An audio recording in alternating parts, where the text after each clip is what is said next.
Deion Sanders' close NFL confidant suggests family members should be prepared to leave Colorado. For 3 years, the Deion Sanders era at Colorado has been a roller coaster that turned a forgotten program into a national conversation, a cultural movement, and a lightning rod for both praise and criticism. But as the 2025 season crashed to an unforgiving end and the Buffaloes stumbled to a 3-9 finish, the noise around Sanders grew louder, harsher, and more unforgiving, with whispers of doubt rising not from distant critics but from corners much closer to Sanders himself. And nowhere was that tension more evident than in the words of Shannon Sharpe, Hall of Famer, national broadcaster, and one of Sanders' closest friends, who looked straight into the camera during the November 30th episode of Nightcap and delivered a reality check that echoed across the college football landscape. You already know that every once in a while, it's not often that your first job is your last job, Sharpe said, likening the profession to a Pentecostal minister moving every few years or a military family constantly being reassigned. When you a coach, baby, don't unpack them bags. It wasn't disrespect. It wasn't doubt. It was a reminder, a warning that college football is transient, brutal, and impatient, and that for as much as Sanders has transformed Colorado, the question now is whether he can, or even should, stay long enough to finish what he began. Colorado was a broken program when Sanders arrived. For to 8 in his first year before the miraculous surge behind Shedeur Sanders and Travis Hunter nearly carried the Buffaloes to the Big 12 championship game 1 season later.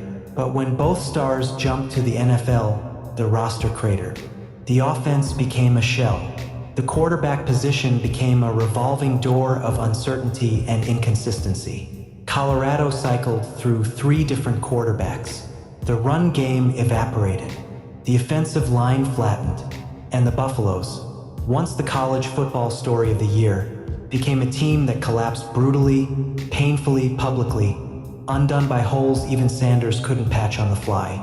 And yet, in the middle of the wreckage, Sanders stood in front of the cameras after week 14 and delivered a declaration with the force of someone who refuses to let failure define his tenure. "I played this game," he said. "I know this game like the back of my hand. I love this game, all the ups and downs and ins and outs about it. I'm built for every last bit of it. But if anybody's built to reconcile and to get this back on course, it's me." It was a vow, a pledge to rebuild, repair, reconstruct, even if it demands everything left in him. But as Sanders repeated his commitment to staying in Boulder, the outside world began to wonder if circumstances, opportunity, or even common sense might eventually tug him elsewhere, particularly back to the one place that still holds his heart, the state of Florida.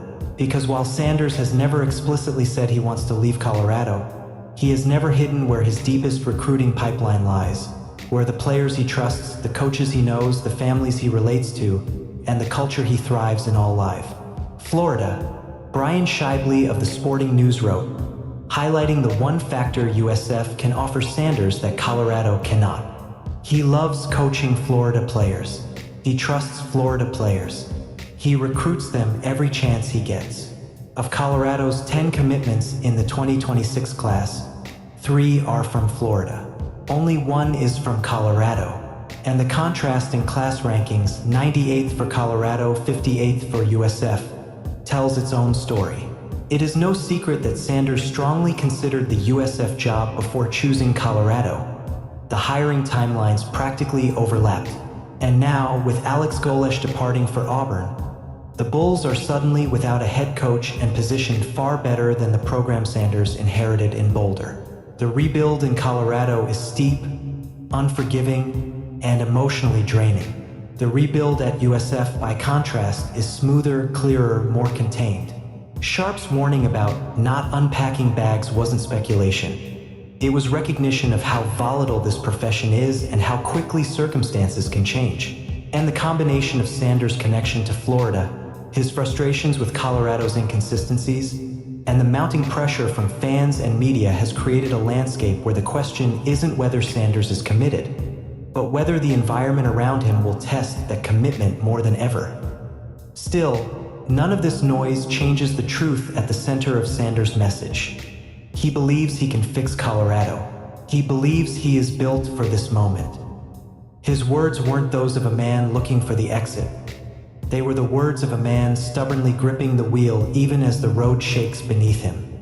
He acknowledged the pain, the shortcomings, the disappointment, but he also embraced the responsibility, declaring that he will restore Colorado even if it's the last thing he does. Those aren't the words of a man packing bags. Those are the words of someone dragging the entire program into the weight room at dawn. And yet the reality remains. College football is unpredictable, the coaching carousel even more so. Jobs open suddenly.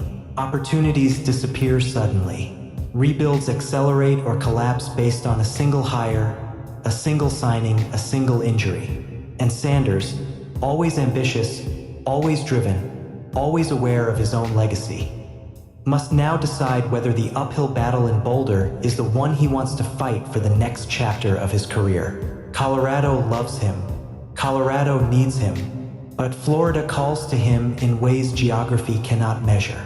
The program is bruised but not broken. The roster is young but salvageable.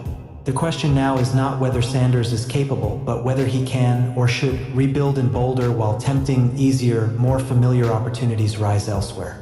The college football world is watching. Colorado is waiting. And the next decision Sanders makes may shape not only his legacy, but the future of two programs separated by nearly 2,000 miles. One that made him a symbol, and one that might someday welcome him home. And that's what makes this moment so unervingly compelling.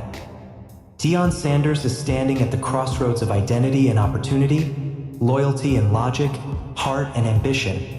And everyone watching can sense that the next few months will either cement his Colorado tenure or open the door to a decision that once seemed unthinkable. Because while Sanders is publicly unwavering in his commitment, the people closest to him, friends like Shannon Sharp, confidants in the NFL world, even longtime members of his inner circle, understand the brutal truth of coaching longevity. They know how draining rebuilds become. They know how difficult it is to sustain momentum in a landscape as cutthroat as college football. And they know that Sanders, even with all his charisma and resolve, is human, vulnerable to the weight of expectation, the pressure of disappointing results, and the pull of a place that shaped him long before Boulder ever flashed across his horizon. That's why Sharp's message landed the way it did. It was less prediction and more preparation, less warning and more wisdom.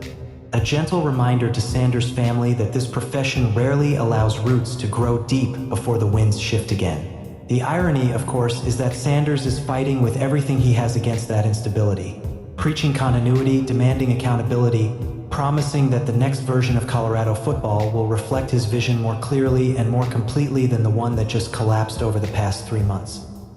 But the pressure on Colorado's administration is just as fierce. They know Sanders is the reason the program became nationally relevant again. They know he transformed Colorado overnight from an afterthought into a phenomenon. They know attendance surged, donations skyrocketed, TV networks clamored for access, and recruits who once dismissed Boulder suddenly took the calls. And they also know that without Sanders, all of that could evaporate as quickly as it appeared. That's why they've publicly supported him, financially backed him, extended his contract early, and refused to waver even as the losses piled up. But commitment cuts both ways.